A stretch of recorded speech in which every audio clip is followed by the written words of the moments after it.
1 August 2026ના કલાક 1 થી 7 વાગ્યામાં અટવા lines police સ્ટેશનના ગોપીપુરા મહોલ્લામાં એક ઘરમાં પ્રથમ માલથી કબાટ તોડીને કોઈ અજાણે ઇસમ લગભગ 23 લાખના સોના ચાંદીના દાગીના અને કુછેક રોકડ રૂપિયા આ લઈને નાસી ભાગી ગયા હતા.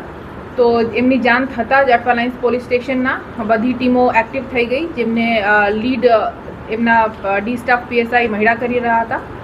અને આ લોકોએ લગભગ 250થી વધુ સીસીટીવી કેમેરા જોઈને આરોપીને ઓળખી લીધા અને ભેસ્તાન એમને ફોલો કરતા ત્યાં જઈને હ્યુમન ઇન્ટેલિજન્સને એક્ટિવેટ કરતાં ખબર પડી કે આ એક માણસ છે જો પહેલે પણ ઘણા બધા ચોરી અને ઘરફોડ ચોરીના ગુનાહોમાં અરેસ્ટ થઈ ચૂક્યા છે. સો એમના ફોલો કરતાં કરતાં આ લોકો માલેગાંવ સુધી તક પહોંચ્યા મહારાષ્ટ્ર રાજ્યના અને ત્યાંથી આરોપીને ઝડપી પાડ્યા.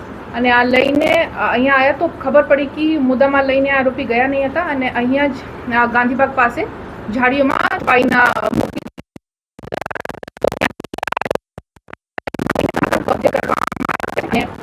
ત્યારે આરોપીને અરેસ્ટ કરીને એમને રિમાન્ડ લેવાની કાર્યવાહી જારી છે.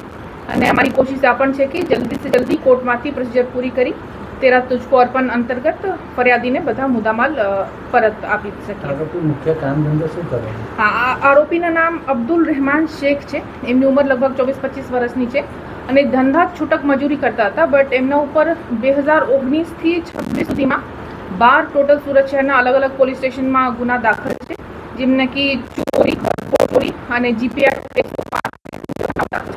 એકલો જ કરતો હતો કે કોઈ સાથે બીજું?